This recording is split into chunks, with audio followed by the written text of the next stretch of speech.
โลกใบนี้เต็มไปด้วยสมมุติบัญญัติ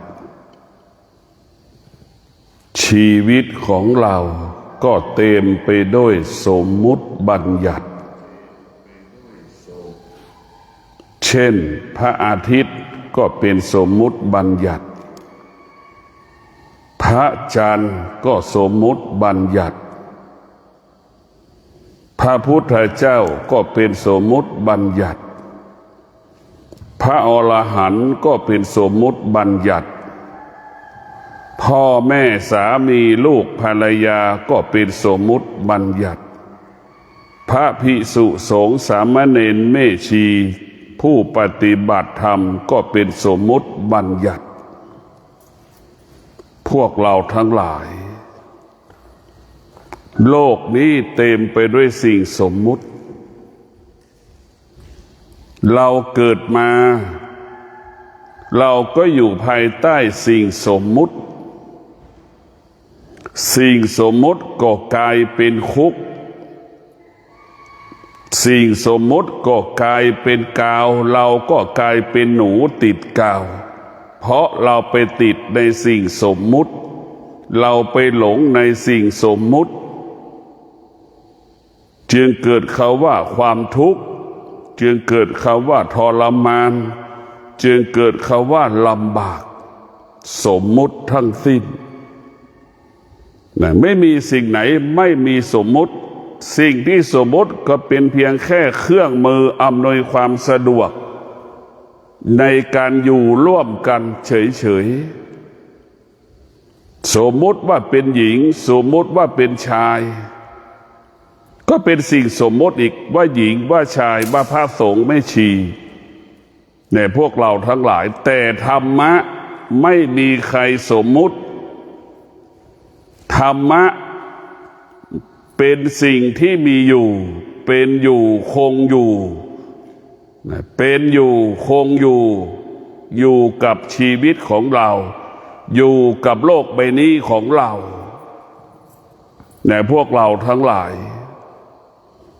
พระพุทธเจ้าดำรงตนเป็นเจ้าชายสิทธัตถะก็ติดในสิ่งสมมุติก็หลงในสิ่งสมมุติหลงในสิ่งสมมุติติดในสิ่งสมมุติจนมาวันหนึ่งเจ้าชายสิทธัตถะก็เกิดความเบื่อหน่ายในสิ่งสมมุติทั้งสิ้นเห็นสิ่งสมมุติเป็นสิ่งไม่เป็นความจริงเห็นสิ่งสมมุติเป็นของร้อนเห็นสิ่งสมมุติเป็นของสกปรกเห็นสิ่งสมมุติเป็นของเน่าเป็นของเหม็นเกิดความทุกข์ใจขึ้นมาเจ้าชายสิทธัตถะจึงหนีออกบวชเพื่อมาค้นคว้าแสวงหาความจริงของชีวิตแสวงหาแก่นสาระของชีวิตจนถึงที่สุดเจ้าชายสิทธัตถะก็ได้ค้นพบความจริงเห็นความจริงเข้าถึงความจริงที่พระพุทธเจ้าค้นพบจนได้บรรลุธรรมเห็นธรรมจนได้เป็นศาสดาเอกของโลกพระพุทธเจ้าเป็นผู้ปฏิวัติโลกใบนี้เป็นพระพุทธเจ้าเป็นนักปฏิวัติโลกใบนี้พระพุทธเจ้าเป็นนักปฏิโลกนักปฏิรูปโลกใบนี้ให้กับชาวโลกได้รับรู้สิ่งที่เป็นความจริงของโลกได้รับรู้สิ่งที่เป็นความจริงของชีวิตแก่นของชีวิตสาระของชีวิตมันอยู่กับธรรมะทั้งสิ้นสิ่งที่เป็นสมมุติบัญญัติล้วนเป็นธรรมชาติทั้งสิ้นเป็นธรรมชาติทั้งสิ้นเรานึกดูดิพิจารณาดูทารกแรกเกิดเนี่ยคิดถึงทารกแรกเกิดมันไม่มีอะไรเลย เสื้อผ้ามันก็ไม่มีแล้วมันก็ไม่รู้เห็นไหมไม่มีเยอะพอแล้วมันก็ไม่รู้อีก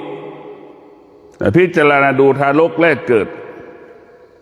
มันไม่มีเงินล้านเงินบาทเงินสลึงติดตัวไม่มีสิ่งใดติดตัวพอทารก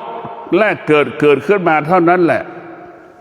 เต็มไปด้วยสมมุติบัญญัติคำว่าทารกแรกเกิด1 เดือนถึง3 เดือนมีอะไรบ้างตั้งแต่3 เดือนถึง6 เดือนมีอะไรบ้างเต็มไปหมดด้วยสิ่งสมมติของทารกแรกเกิดพวกเราทั้งหลายพอเด็กโตขึ้นมาอีก10 ปี12 ปี15 ปีเห็นไหมเต็มไปด้วยสิ่งสมมุติจนแก่จนเฒ่าจนชราก็เต็มไปด้วยสิ่งสมมุติเห็นไหมจึงได้จึงเกิดคำว่าหวงแหนเห็นไหมหวงแหนสิ่งที่มีอยู่เห็นไหมหวงแหนหวงหึงทั้งหวงทั้งหึงเห็นไหมเนี่ยสิ่งที่เราครอบครองเนี่ยมันเป็นสมมติบัญญัติในพวกเราทั้งหลายพระพุทธเจ้าจึงเป็นผู้ค้นพบความจริงของโลกพระพุทธเจ้าจึงเป็นผู้ปลดเปลื้องนะ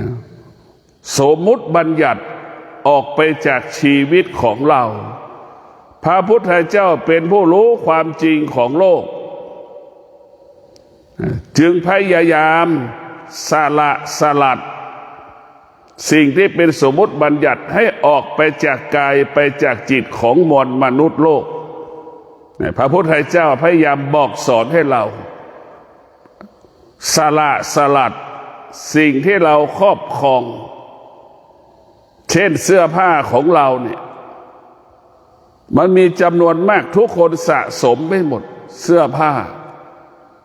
ใช้ก็ไม่ใช้ยังหวงอีกนี่แหละคือการไปยึดติดในสิ่งสมมุติบัญญัติสิ่งสมมุติบัญญัติมันไม่ใช่ความจริงมันสมมติขึ้นมาเฉยๆสิ่งที่เป็นความจริงก็คือคำสอนพระพุทธเจ้าเช่นพระพุทธเจ้าว่าการเกิดเป็นเหตุให้เกิดความทุกข์นี่คือความเป็นจริงถ้าเราไม่เกิดเราจะไม่เกิดความทุกข์ถ้าเราไม่เกิดเราก็จะไม่เกิดความสุขถ้าเราไม่เกิดเราก็จะไม่มีคำว่าความโลภความโกรธความหลงอยากได้อยากมีอยากเป็นมันจะไม่มีในหัวใจเราสิ่งที่มันมีสิ่งที่มันเป็นสิ่งที่มันสมมติขึ้นเพราะเราเกิดเมื่อมีการเกิดมันก็มีสิ่งสมมุตินี่แหละคือความจริงนี่แหละคือการเกิดเป็นเหตุให้เกิดสมมุติบัญญัติดังที่ได้กล่าวว่าเด็กทารกแรกเกิดเต็มไปด้วยเด็กทารกแรกเกิด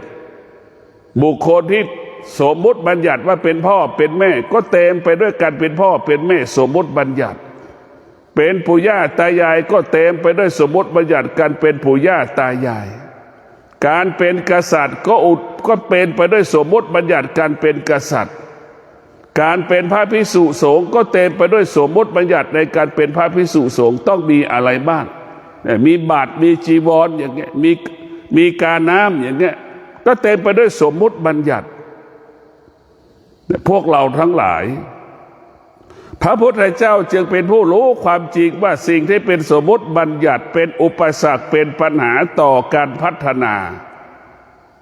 เป็นอุปสรรคเป็นปัญหาต่อการพัฒนาคนหนึ่งมีสมมุติบัญญัติเต็มไปด้วยสมมุติบัญญัติอีกคนหนึ่งก็อยากได้สมมุติบัญญัติไม่มีสมมุติบัญญัติแต่อยากได้สิ่งสมมุติบัญญัติจึงเกิดคำว่าลักเล็กขโมยน้อยดังคนที่ไปลักรถเห็นไหมขโมยรถยนต์ขโมยรถเครื่องขโมยเพชรพลอยขโมยเงินเนี่ยเห็นไหมทรัพย์สมบัติของเราเนี่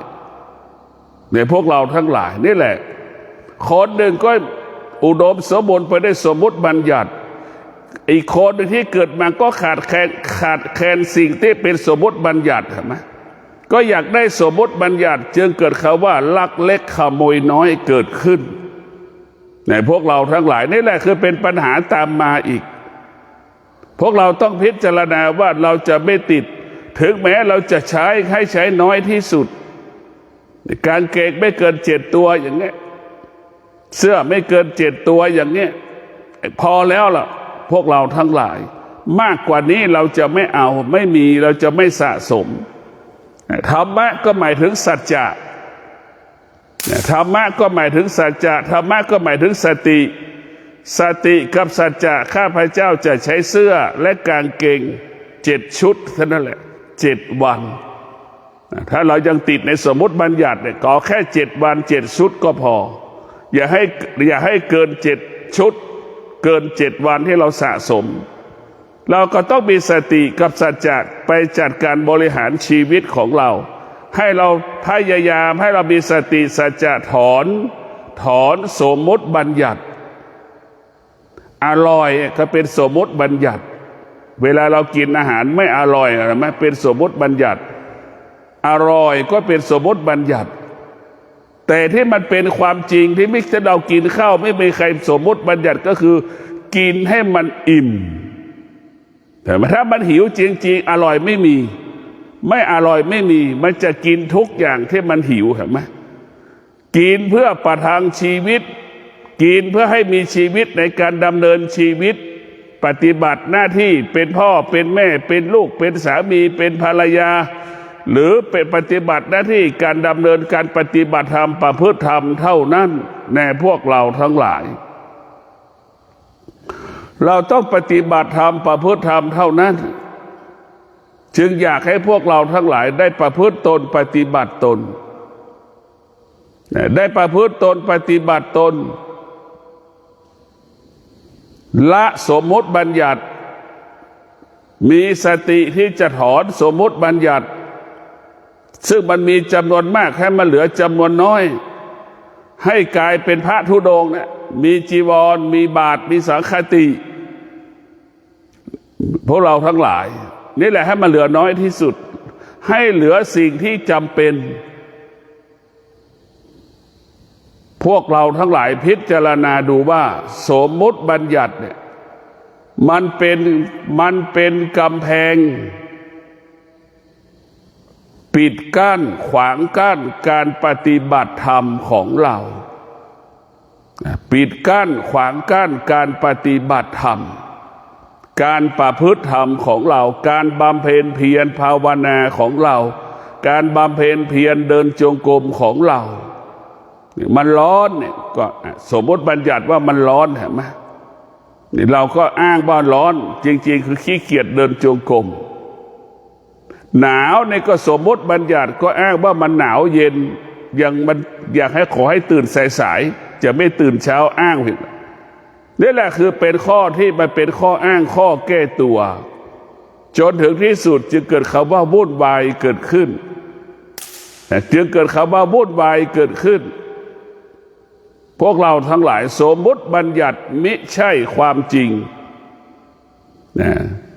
คำว่าสมมุติบัญญัติก็คงเป็นธรรมชาติทั้งสิ้นล้วนเป็นธรรมชาติอย่างแม่น้ำก็สมมุติบัญญัติภูเขาเราก็เป็นสมมุติบัญญัตินึกดูในพวกเราทั้งหลายสตางค์นี่ก็คือกระดาษเป็นสมมุติบัญญัติว่าเป็นสตางค์และก็สมมุติว่ามีมูลค่าแบงค์100แบงค์500แบงค์พันสมมุติบัญญัติยังไม่พอก็สมมุติกระดาษขึ้นมาอีกเรียกว่าเช็คเงินสมมุติว่ามีเงินเอากระดาษให้สมมุติเป็นตัวเงินเขียนอีก100 ล้าน50 ล้าน1 ล้านก็สมมุติกันขึ้นอีกพวกเราอันที่แท้จริงก็คือกระดาษสมมุติเห็นไหมให้เป็นที่ยอมรับแล้วก็ให้มีกฎหมายมารับรองในสิ่งสมมุติในพวกเราทั้งหลายมันจะเกิดคำว่าวุ่นวายตลอดเวลาเกิดความวุ่นวายตลอดเวลาพวกเราทั้งหลายนี่แหละคือสิ่งสมมติมันจะเกิดคำว่าวุ่นวายสิ่งสมมติจะให้เกิดคำว่าความทุกข์คนจำนวนมากของโลกติดในสิ่งสมมติ หลงในสิ่งสมมุติไม่สามารถออกจากสิ่งสมมุติได้คนทั้งโลกจึงเกิดอาการสำแดงอาการว่ามีข้ออ้างมีข้อแก้ตัวว่าร้อนว่าหนาวหาสิ่งต่างๆมาตอบสนองตนเองแล้วก็หาข้อแก้ตัวเพื่อขี้เกียจขี้ค้านอ้างว่าร้อนว่าหนาวอีกพวกเราต้องพิจารณาธรรมะภาคปฏิบัติบอกสอนให้เราอยู่เหนือสิ่งสมมุติบัญญัติธรรมะภาคปฏิบัติให้เราละสิ่งที่เป็นสมมุติบัญญัติให้เหลือกายกับจิตเท่านั้นกายก็เป็นสมมุติบัญญัติจิตก็เป็นสมมุติบัญญัติพวกเราทั้งหลายสมมุติมันเปลี่ยนแปลงแล้วมันแปลสภาพแต่คำสอนที่รู้ว่าจิตที่รู้ว่ากายนั้นคงสภาพเดิมไว้อะไรให้เรารู้กายอะไรให้เรารู้จิตอันนี้แหละคือธรรมะข้อนี้แหละเป็นสิ่งที่ไม่เปลี่ยนแปลงคงสภาพเดิมจิตมันก็เปลี่ยนแปลงกายมันก็เปลี่ยนแปลงใช่ไหมกายมันเปลี่ยนแปลงกายทารกเกิดมา1 วันมันก็แก่1 วันแล้วเกิดมา80 ปีมันก็แก่มา80 ปีนี่เป็นสมมติบัญญัติสิ่งที่ให้รู้ว่าแก่สิ่งให้รู้ว่าหนุ่มสิ่งให้รู้ว่าจิตกับกายนั่นคือสติปัญญาหรือวิชาปัญญานะพวกเราทั้งหลายรู้ความจริงอยู่เหนือความจริงดับความเป็นจริงระงับความเป็นจริงวิชาปัญญาเนี่ยแหละพวกเราทั้งหลายอยู่สภาพเดิมนะอยู่สภาพเดิมกายมันก็เปลี่ยนแปลงจิตมันก็ยังเปลี่ยนแปลงไอ้สิ่งที่รู้ว่ากายกับจิตคงสภาพเดิมเสมอนี่เรียกว่าสิ่งที่รู้เรียกว่าธรรมะนี่แหละธรรมะก็หมายถึงวิชาปัญญานะวิชาปัญญามันจะดับสิ่งที่เป็นสมมุติบัญญัติจะอยู่เหนือสิ่งสมมุติบัญญัติสิ่งสมมุติบัญญัติไม่อยู่ในกายไม่อยู่ในจิตจะเข้าใจว่ากายไม่เที่ยงจิตมันไม่เที่ยงแต่ก็จะมีธรรมะก็คือวิชาปัญญาจะอยู่เหนือสิ่งที่มันไม่เที่ยงเนี่ยพวกเราทั้งหลายวิชาปัญญาเนี่ยแหละสำคัญที่สุดมันเป็นสิ่งที่รู้ความจริงแล้วก็ให้เราอยู่เหนือความจริงรู้ความจริงละความจริงกายก็เป็นกายมันก็ไม่เที่ยงเพราะเราไปติดในกายไปหลงในกายก็มีคนผู้หญิงจำนวนมากไปยืดใบหน้าอีกไปทำใบหน้าที่มันแก่ให้เป็นสาวอีกแม้พวกเราทั้งหลายอันนี้แหละคือเราไปสมมติก็ไปติดสมมติอีกไปหลงในสิ่งสมมติมันซ้ำซ้อนอยู่ข้างในพวกเราก็ยังไปติดในสิ่งสมมติอีกเพราะมันไม่เข้าใจเพราะมันขาดวิชาขาดปัญญามันขาดปัญญาแล้วมันจึงไม่เข้าใจคำว่าสิ่งสมมุติไม่ยอมรับสิ่งสมมุติอีกต่างหากปฏิเสธสิ่งสมมุติอีกดังผู้หญิงที่มีอายุมากแล้วก็ไปยึดหน้าพวกเราทั้งหลายไปยึดหน้าตัวเองไม่ตึงใบหน้าไม่ตึงก็ไปสมมุติอีกไปฉีดอีกให้มันมีหน้ามันตึงขึ้นอีกนี่แหละก็เป็นสิ่งสมมุติพวกเราทั้งหลาย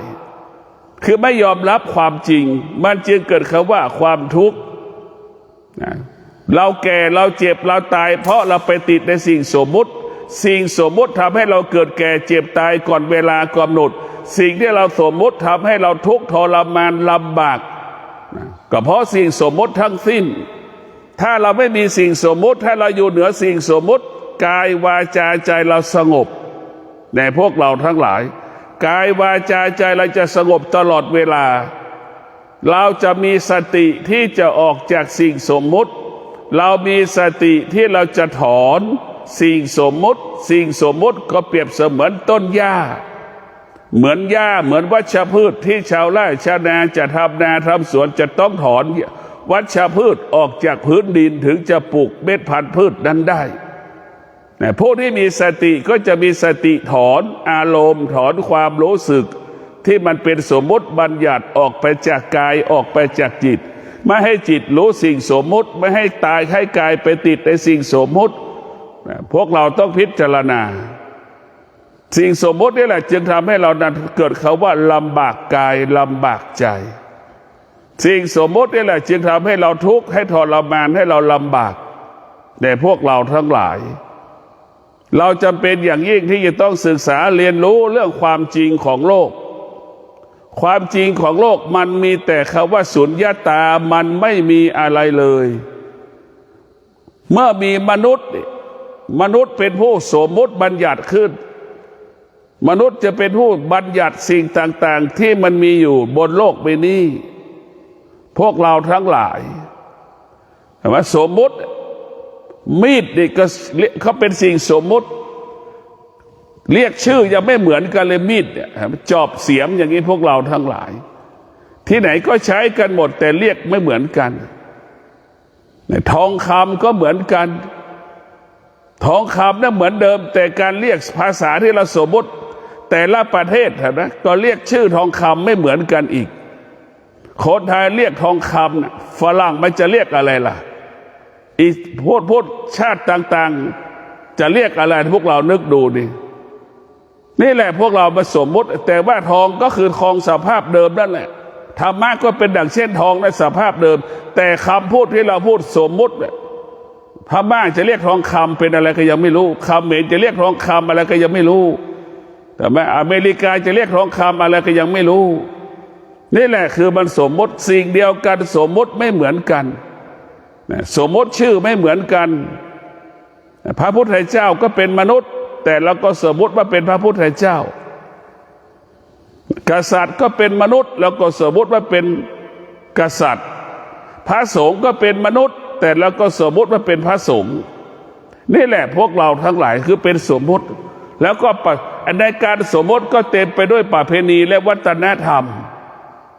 สร้างประเพณีขึ้นอีกสร้างวัฒนธรรมอีกปกปิดความจริงปกปิดความจริงพวกเราทั้งหลายเหมือนเราทำบุญนี่เช่นเราทำบุญนี่บุญของเราที่เราทำ99%เป็นเรื่องประเพณีทั้งสิ้นเราไม่ได้ทำบุญเพื่อบุญเราทำบุญตามประเพณีเช่นคืนนี้ฝันร้ายเนี่ยคืนนี้นอนฝันร้ายตื่นเช้ากลัวในความฝันกังวลในความฝันวิตกในความฝันแล้วก็กลัวในความฝันตื่นเช้ามาก็ไปซื้อของไปทำบุญอย่างเงี้ยทั้งที่เราไม่ตั้งใจทำบุญเลยเห็นไหมพวกเราทั้งหลายนี่แหละคือเป็นเรียกว่าประเพณีก็ดีวัฒนธรรมก็ดีไม่ใช่บุญพวกเรามันเป็นเฟอร์นิเจอร์ของมันเป็นเฟอร์นิเจอร์ของบุญมันไม่ใช่แก่นของบุญบุญที่แท้จริงเกิดจากการรักษาศีลเนี่ยบุญที่แท้จริงความจริงที่แท้จริงคือการรักษาศีลแต่มนุษย์จำนวนมากไม่ยอมรักษาศีลเพราะกลัวศีลไม่สามารถรักษาศีลได้นี่คือสิ่งที่น่ากลัวที่สุดพวกเราทั้งหลายพระพุทธเจ้าจะยกย่องสรรเสริญบุคคลที่รักษาศีลมากกว่าคนที่ให้ทานในพวกเราทั้งหลายสรรเสริญบุคคลที่รักษาศีลคนที่สรรเสริญคนที่รักษาศีลพวกเราทั้งหลายมากกว่าบุคคลที่ให้ทานพระพุทธเจ้าสรรเสริญบุคคลที่นั่งสมาธิมากกว่าการสรรเสริญกันมากกว่าการสรรเสริญที่บุคคลรักษาศีลอีกในพวกเราทั้งหลายเราจะเห็นได้ว่าการรักษาศีลนั้นเราได้ประโยชน์100%เราได้ประโยชน์100%ครอบครัวของเราคนรอบๆข้างเราก็ได้อานิสงส์ได้ประโยชน์จากการรักษาศีลของเราได้อีก 80% ในพวกเราทั้งหลายมันเป็นประโยชน์แต่ถ้าเราให้ทานนั้นผู้รับได้ผลประโยชน์ 100%การให้ทานนั้นเป็นผลประโยชน์เราต้องถามไป2 อย่างเราจะทำบุญให้กับตัวเองคือให้รักษาศีลเราจะทำบุญให้กับตัวเองให้นั่งสมาธิถ้าเราจะทำบุญช่วยเหลือบุคคลอื่นๆก็ให้ทำบุญได้ให้ช่วยเหลือบุคคลอื่นๆเกื้อกูลบุคคลอื่นๆเช่นเราเอาข้าวมาใส่บิณฑบาตสนับสนุนพระสงฆ์ให้ปฏิบัติธรรมประพฤติธรรมให้พระสงฆ์รักษาแก่นแห่งธรรมรักษาสนับสนุนแก่นแห่งธรรมให้พระสงฆ์ปฏิบัติธรรมได้รักษาของธรรมได้รักษาธรรมไว้อย่างนี้เราก็คิดอีกอย่างหนึ่งเหมือนวัดดอนจันทร์เลี้ยงเด็กเนี่ย เป้าหมายคือเราไปซื้อ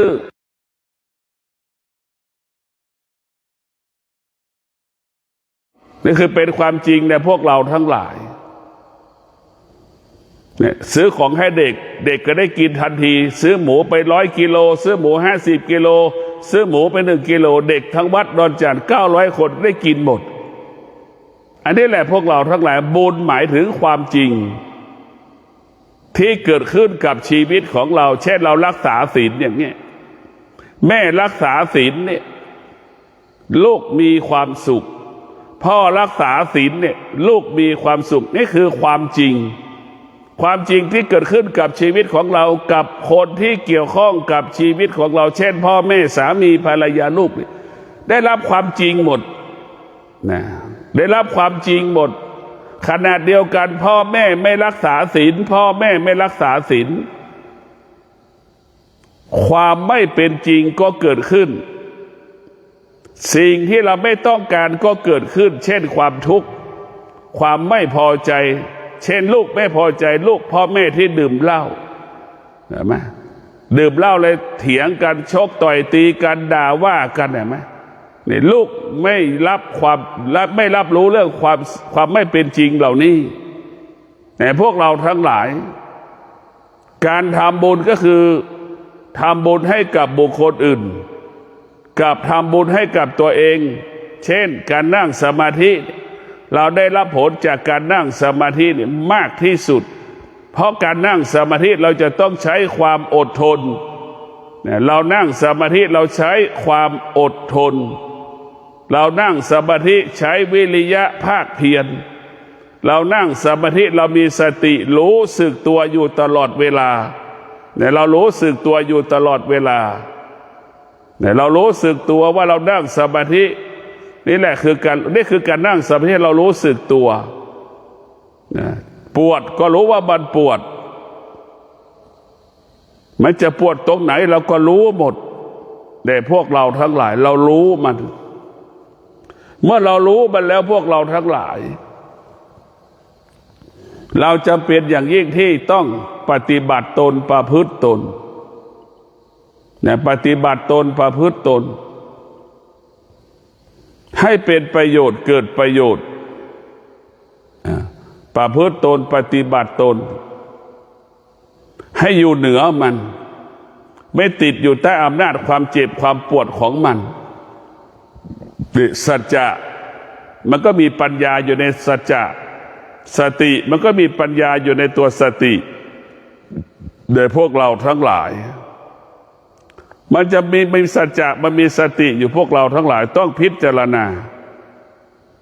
ชีวิตของเราเนี่ยมันอยู่ภายใต้การเปลี่ยนแปลงทั้งสิ้นอยู่ภายใต้การเปลี่ยนแปลง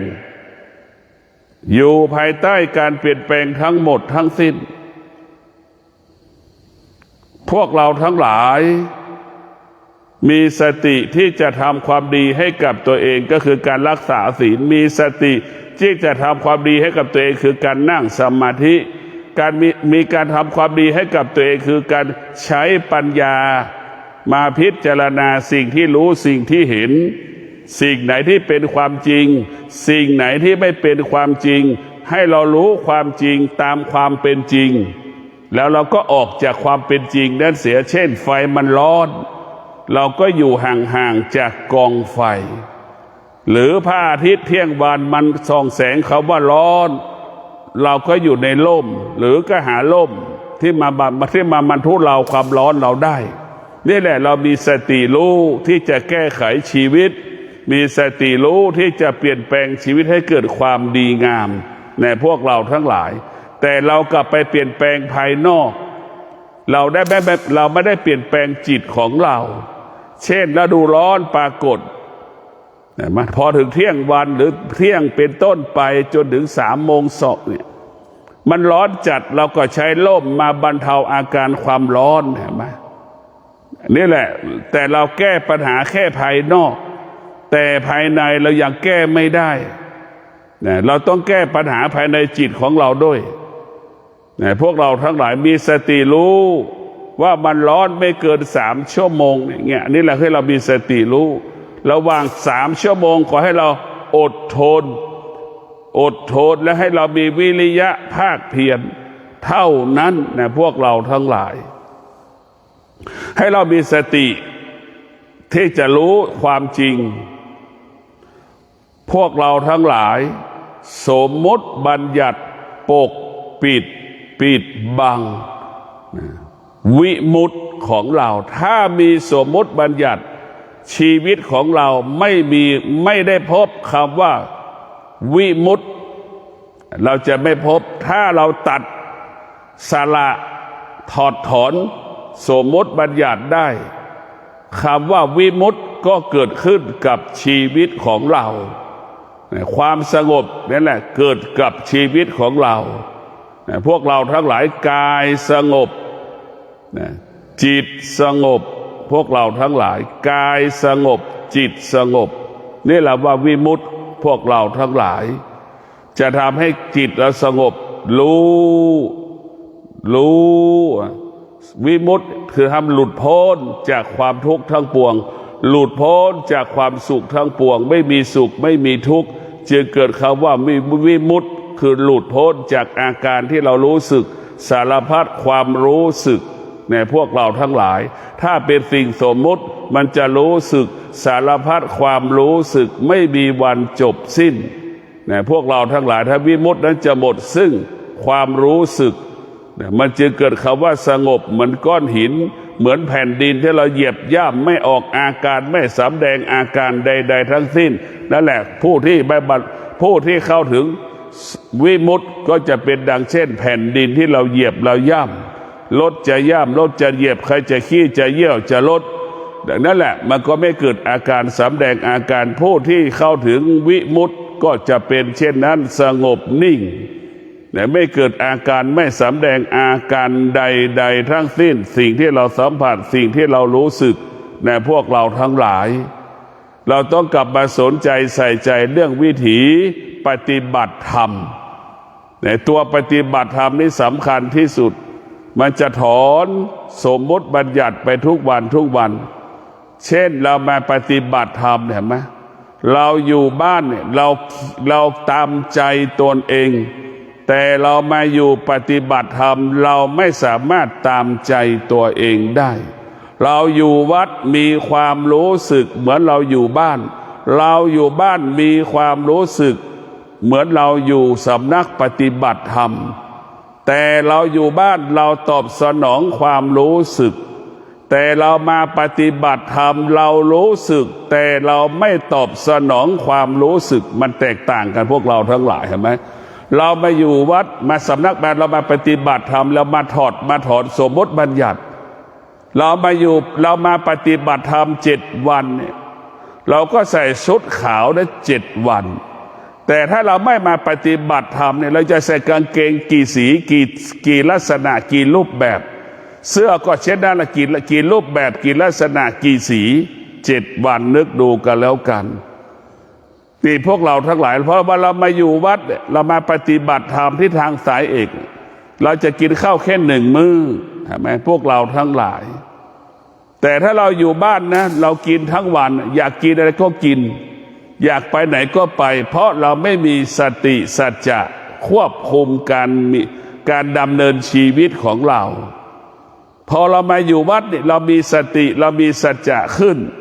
เรียกว่าธรรมะมันเกิดขึ้นเราก็จะเป็นต้องอดทนยังไม่ครบ3 วันเราจะไม่ออกจากวัดจนกว่ามันจะครบ3 วันเราถึงจะออกจากวัดอย่างนี้ในพวกเราทั้งหลายคือเราต้องหลุดจากสิ่งสมมติให้ได้เนี่ยเดือนนี้เป็นเดือนสุดท้ายของปีพุทธศักราช2568มันก็เป็นสิ่งสมมุติอีกนะปีใหม่ก็เป็นสิ่งสมมุติปีเก่าก็เป็นสิ่งสมมุตินะพวกเราทั้งหลาย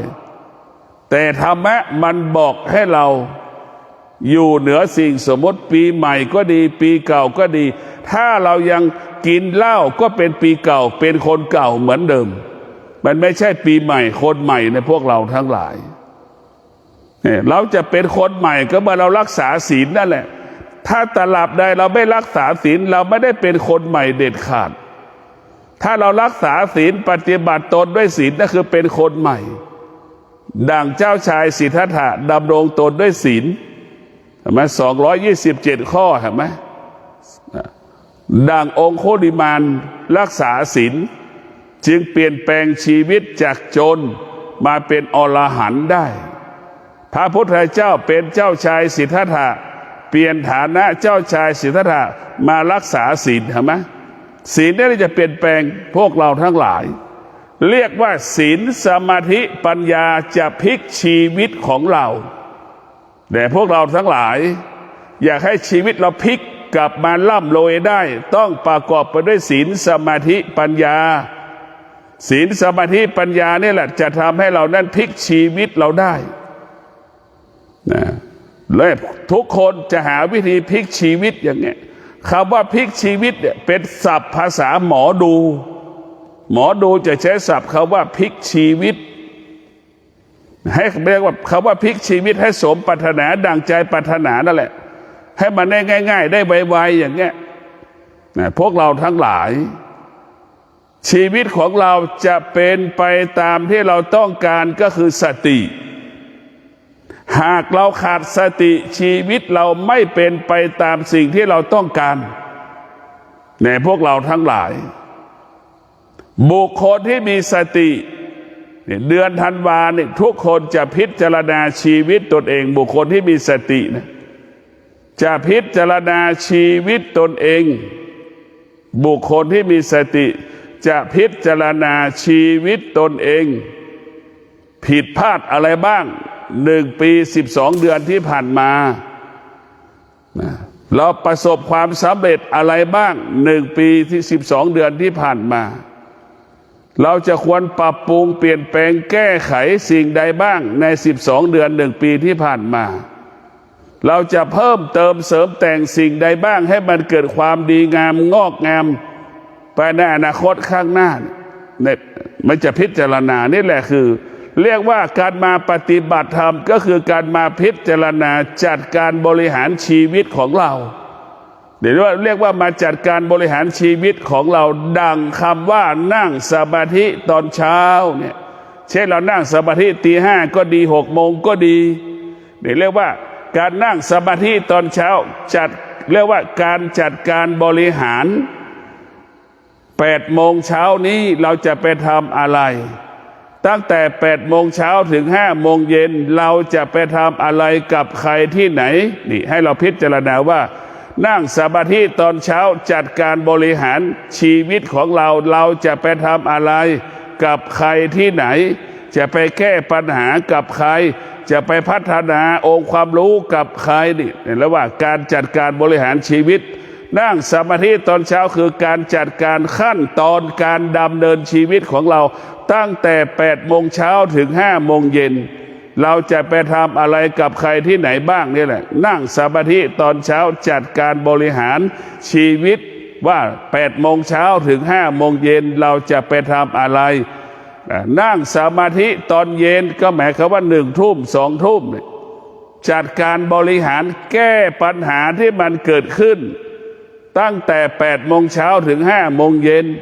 ปัญหาที่มันเกิดขึ้นมันเกิดมาจากไหนมันเกิดมาจากไหนใครไปทำให้มันเกิดขึ้นเราจะดับเราจะระงับเราจะยุติปัญหาที่มันเกิดขึ้นให้มันโดยง่ายโดยไวทำเช่นไรเนี่ยคือนั่งสมาธิตอนเย็นก็คือพิจารณาปัญหาที่มันเกิดขึ้นตั้งแต่เช้าถึงเย็นไม่มีเรื่องอื่นในพวกเราถ้าทุกคนทำได้แบบนี้ในทุกอย่างมันก็ปัญหาที่มันเกิดขึ้นมันก็เป็นของธรรมดาที่มันเป็นปัญหาก็คือเราไม่มีเวลาแก้ปัญหาดังเราใส่เสื้อผ้านั่นแหละเราไม่มีเวลาซักไปจ้างเขาซักอันนี้แหละพวกเราทั้งหลายเป็นปัญหาที่สุดคือมีเวลาพัฒนาแต่ไม่มีเวลาแก้ปัญหานี่คือความขัดแย้งมันเกิดขึ้นนะพวกเรามีโอกาสเรามีเวลาพัฒนาแต่เวลามีปัญหาเราไม่มีเวลาแก้ปัญหานี่มันขัดแย้งกันพวกเราทั้งหลายไอ้พัฒนานั้นมันยังไม่เสียเงินแต่ไอ้การแก้ปัญหานี่คือเป็นการเสียเงินแล้วเหมือนเราถูกปรับวันละหมื่นก่อสร้างนะเห็นไหมมาทำงานไม่เสร็จมันถูกปรับวันละหมื่น10 วันก็แสนนั่นเอง มันเหนื่อยแล้วพวกเราทั้งหลายเพราะฉะนั้นพวกเราต้องมีสติพิจารณาการมีชีวิตอยู่เราจะต้องพิจารณาแก้ไขชีวิตของเราให้ชีวิตเราอยู่กับความเป็นจริงก็คือปัญญาจะเป็นผู้ปลดเปลื้องคำว่าสมมุติปัญญาจะเป็นผู้สร้างปัญญาจะเป็นผู้สร้างสิ่งคำว่าวิมุตตินี่คือพวกเราทั้งหลายจะหลุดพ้นจากสิ่งสมมุติ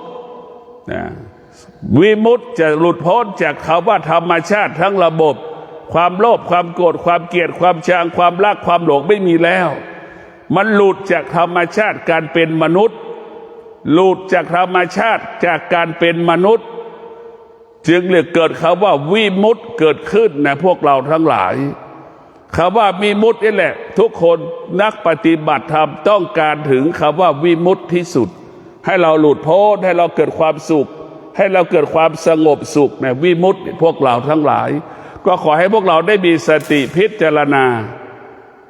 พิจารณาว่าธรรมะหรือคำสอนของพระพุทธเจ้าเป็นความจริงของชีวิต